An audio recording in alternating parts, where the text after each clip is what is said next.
नमस्कार। Spread piece channel में आपका स्वागत है। आज हम आपको सुनाएंगे मुंशी प्रेमचंद की एक खूबसूरत कहानी, सभ्यता का रहस्य। यूं तो मेरी समझ में दुनिया की 1001 बातें नहीं आती। जैसे लोग प्रातःकाल उठते ही बालों पर छुरा क्यों चलाते हैं? क्या अब पुरुषों में भी इतनी नजाकत आ गई है कि बालों का बोझ उनसे नहीं संभलता? एक साथ ही सभी पढ़े लिखे आदमियों की आंखें क्यों इतनी कमजोर हो गई हैं? दिमाग की कमजोरी ही इसका कारण है या और कुछ? लोग खिताबों के पीछे क्यों इतने हैरान होते हैं? इत्यादि। लेकिन इस समय मुझे इन बातों से मतलब नहीं। मेरे मन में एक नया प्रश्न उठ रहा है और उसका जवाब मुझे कोई नहीं देता। प्रश्न यह है कि सभ्य कौन है और असभ्य कौन? सभ्यता के लक्षण क्या हैं? सरसरी नजर से देखिए तो इससे ज्यादा आसान और कोई सवाल ही ना होगा। बच्चा बच्चा इसका समाधान कर सकता है। लेकिन जरा गौर से देखिए तो प्रश्न इतना आसान नहीं जान पड़ता।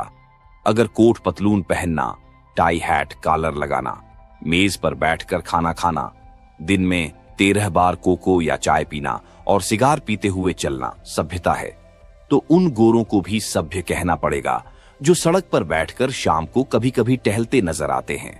शराब के नशे से आंखें सुर्ख, पैर लड़खड़ाते हुए रास्ता चलने वालों को अनायास छेड़ने की धुन, क्या उन गोरों को सभ्य कहा जा सकता है? कभी नहीं। तो यह सिद्ध हुआ कि सभ्यता कोई और ही चीज है। उसका देह से इतना संबंध नहीं है जितना मन से। मेरे इन्हें गिने मित्रों में एक राय रतन किशोर भी है। आप बहुत ही सहृदय, बहुत ही उदार, बहुत शिक्षित और एक बड़े ओहदेदार हैं। बहुत अच्छा वेतन पाने पर भी उनकी आमदनी खर्च के लिए काफी नहीं होती। 1/4 वेतन तो बंगले ही की भेंट हो जाती है। इसलिए आप बहुधा चिंतित रहते हैं। रिश्वत तो नहीं लेते, कम से कम मैं नहीं जानता। हालांकि कहने वाले कहते हैं, लेकिन इतना जानता हूं कि वह भत्ता बढ़ाने के लिए दौरे पर बहुत रहते हैं। यहां तक कि इसके लिए हर साल बजट की किसी दूसरे मद से रुपये निकालने पड़ते हैं।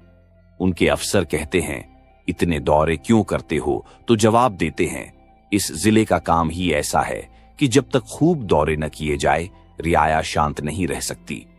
लेकिन मजा तो यह है कि राय साहब उतने दौरे वास्तव में नहीं करते जितने कि अपने रोजनामचे में लिखते हैं।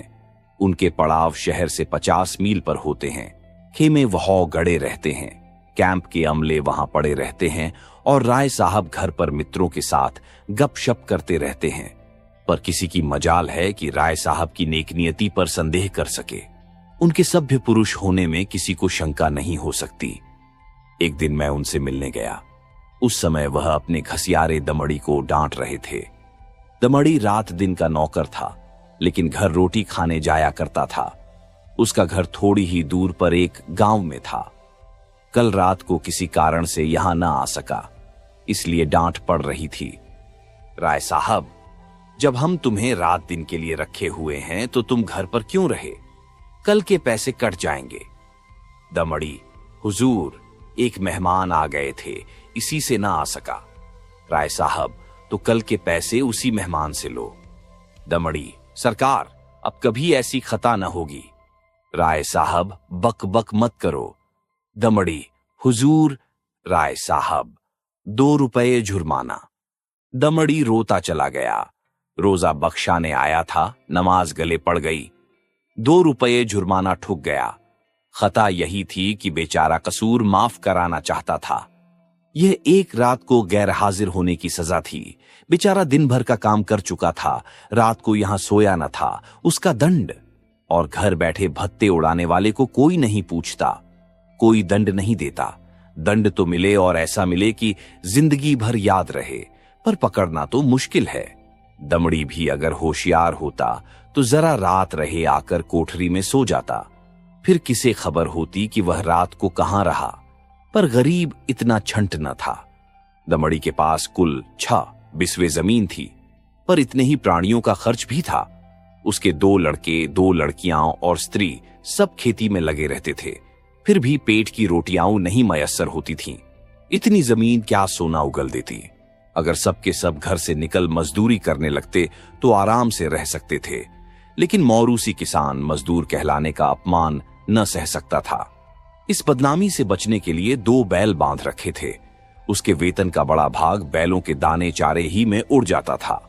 ये सारी तकलीफें मंजूर थीं, पर खेती छोड़कर मजदूर बन जाना मंजूर न था। किसान की जो प्रतिष्ठा है वह कहीं मजदूर की हो सकती है, चाहे वह रुपया रोज ही क्यों न कमाए। किसानी के साथ मजदूरी करना इतने अपमान की बात नहीं। द्वार पर बंधे हुए बैल उसकी मान रक्षा किया करते हैं, पर बैलों को बेचकर फिर कहां मुंह दिखलाने की जगह रह सकती है। एक दिन राय साहब उसे सर्दी से कांपते देखकर बोले, कपड़े क्यों नहीं बनवाता? कांप क्यों रहा है? दमड़ी, सरकार, पेट की रोटी तो पूरा ही नहीं पड़ती, कपड़े कहां से बनवाऊं? राय साहब, बैलों को बेच क्यों नहीं डालता? सैकड़ों बार समझा चुका, लेकिन न जाने क्यों इतनी मोटी सी बात तेरी समझ में नहीं आती। दमड़ी, सरकार, बिरादरी में कहीं मुंह दिखाने लायक न रहूंगा। लड़की की सगाई न हो पाएगी, टाट बाहर कर दिया जाऊंगा। राय साहब, इन्हीं हिमाकतों से तुम लोगों की यह दुर्गति हो रही है। ऐसे आदमियों पर दया करना भी पाप है। मेरी तरफ फिरकर, क्यों मुंशी जी, इस पागलपन का भी कोई इलाज है? जाड़ों मर रहे हैं, पर दरवाजे पर बैल जरूर बांधेंगे। मैंने कहा, जनाब, यह तो अपनी अपनी समझ है। राय साहब, ऐसी समझ को दूर से सलाम कीजिए। मेरे यहां कई पुश्तों से जन्माष्टमी का उत्सव मनाया जाता था। कई हजार रुपयों पर पानी फिर जाता था। गाना होता था, दावतें होती थीं, रिश्तेदारों को न्योते दिए जाते थे, गरीबों को कपड़े बांटे जाते थे। वालिद साहब के बाद पहले ही साल मैंने उत्सव बंद कर दिया। फायदा क्या? मुफ्त में 4-5 हजार की चपत खानी पड़ती थी। सारे कस्बे में वावेला मचा, आवाजें कसी गईं। किसी ने नास्तिक कहा, किसी ने ईसाई बनाया, लेकिन यहां इन बातों की क्या परवाह।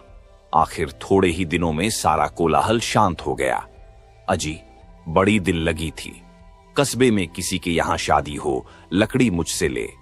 पुश्तों से यह रस्म चली आती थी। वालिद तो दूसरों से दरख्त मोल लेकर इस रस्म को निभाते थे। थी हिमाकत या नहीं, मैंने फौरन लकड़ी देना बंद कर दिया। इस पर भी लोग बहुत रोए धोए, लेकिन दूसरों का रोना धोना सुनूं या अपना फायदा देखूं। लकड़ी से कम 500 रुपये सालाना की बचत हो गई। अब कोई भूलकर भी इन चीजों के लिए दिक करने नहीं आता। मेरे दिल में फिर सवाल पैदा हुआ, दोनों में कौन सभ्य है? कुल प्रतिष्ठा पर प्राण देने वाले मूर्ख दमड़ी, या धन पर कुल मर्यादा को बलि देने वाले राय रतन किशोर? राय साहब के इजलास में एक बड़े मार्के का मुकदमा पेश था। शहर का एक रईस खून के मामले में फंस गया था। उसकी जमानत के लिए राय साहब की खुशामदें होने लगीं। इज्जत की बात थी। रईस साहब का हुक्म था कि चाहे रियासत बिक जाए, पर इस मुकदमे से बेदाग निकल जाऊं।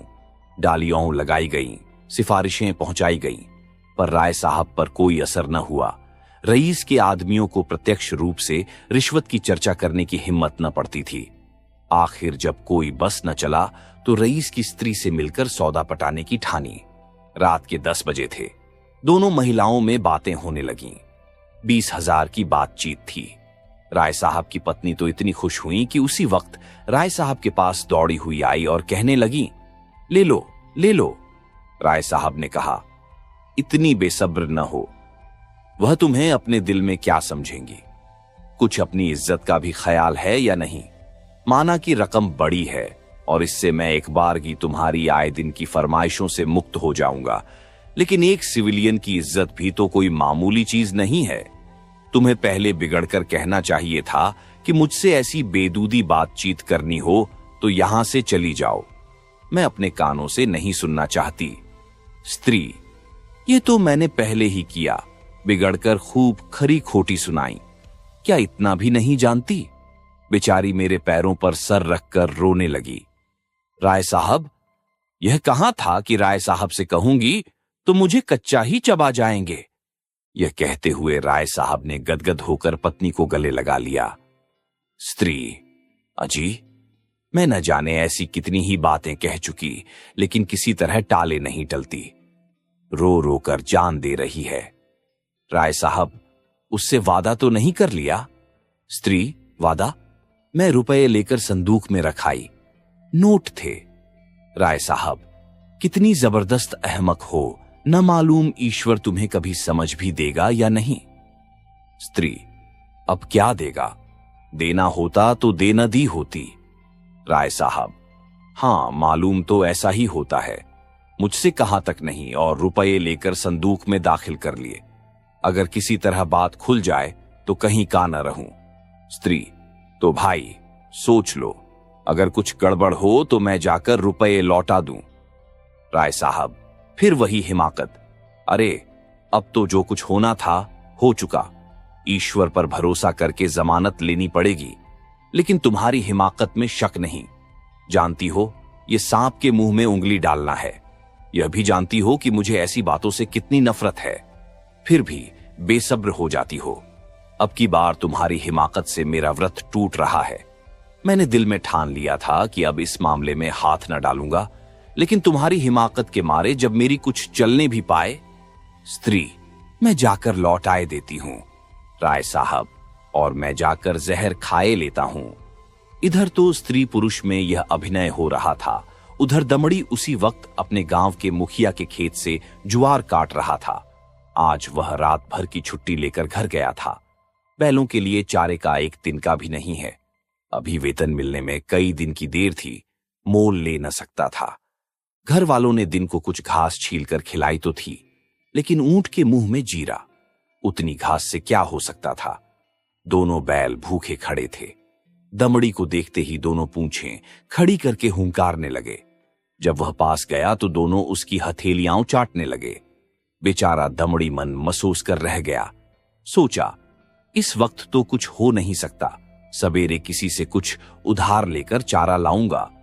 लेकिन जब 11 बजे रात उसकी आंखें खुली तो देखा कि दोनों बैल अभी तक नाद पर खड़े हैं। चांदनी रात थी। दमड़ी को जान पड़ा कि दोनों उसकी ओर उपेक्षा और याचना की दृष्टि से देख रहे हैं। उनकी क्षुधा वेदना देखकर उसकी आंखें सजल हो आईं। किसान को अपने बैल अपने लड़कों की तरह प्यारे होते हैं। वह उन्हें पशु नहीं, अपना मित्र और सहायक समझता। बैलों को भूखे खड़े देखकर नींद आंखों से भाग गई। कुछ सोचता हुआ उठा, हंसिया निकाली और चारे की फिक्र में चला। गांव के बाहर बाजरे और ज्वार के खेत खड़े थे। दमड़ी के हाथ कांपने लगे, लेकिन बैलों की याद ने उसे उत्तेजित कर दिया। चाहता तो कई बोझ काट सकता था, लेकिन वह चोरी करते हुए भी चोर न था। उसने केवल उतना ही चारा काटा जितना बैलों को रात भर के लिए काफी हो। सोचा, अगर किसी ने देख भी लिया तो उससे कह दूंगा बैल भूखे थे इसीलिए काट लिया। उसे विश्वास था कि थोड़े से चारे के लिए कोई मुझे पकड़ नहीं सकता। मैं कुछ बेचने के लिए तो काट नहीं रहा हूं। फिर ऐसा निर्दयी कौन है जो मुझे पकड़ ले? बहुत करेगा, अपने दाम ले लेगा। उसने बहुत सोचा। चारे का थोड़ा होना ही उसे चोरी के अपराध से बचाने को काफी था।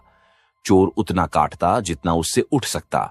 उसे किसी के फायदे और नुकसान से क्या मतलब? गांव के लोग दमड़ी को चारा लिए जाते देखकर बिगड़ते जरूर, पर कोई चोरी के इल्जाम में न फंसाता। लेकिन संयोग से हल्के के थाने का सिपाही उधर जा निकला। वह पड़ोस के एक बनिए के यहां जुआ होने की खबर पाकर कुछ ऐंठने की टोह में आया था। दमड़ी को चारा सिर पर उठाते देखा तो संदेह हुआ। इतनी रात गए कौन चारा काटता है? हो न हो कोई चोरी से काट रहा है। डांट कर बोला, कौन चारा लिए जाता है? खड़ा रह। दमड़ी ने चौंक कर पीछे देखा तो पुलिस का सिपाही। हाथ पांव फूल गए, कांपते हुए बोला, हुजूर, थोड़ा ही सा कांटा है, देख लीजिए। सिपाही, थोड़ा कांटा हो या बहुत, है तो चोरी। खेत किसका है? दमड़ी, बलदेव महतो का। सिपाही ने समझा था शिकार फंसा, इससे कुछ ऐंठंगा, लेकिन वहां क्या रखा था? पकड़कर गांव में लाया और जब वहां भी कुछ हत्थे चढ़ता न दिखाई दिया तो थाने ले गया। थानेदार ने चालान कर दिया। मुकदमा राय साहब ही के इजलास में पेश किया। राय साहब ने दमड़ी को फंसे हुए देखा तो हमदर्दी के बदले कठोरता से काम लिया। बोले, यह मेरी बदनामी की बात है। तेरा क्या बिगड़ा साल 6 महीने की सजा हो जाएगी। शर्मिंदा तो मुझे होना पड़ रहा है।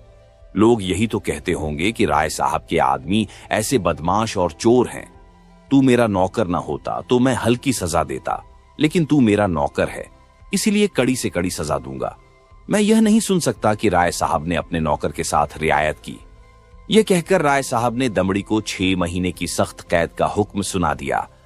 उसी दिन उन्होंने खून के मुकदमे में जमानत ले ली।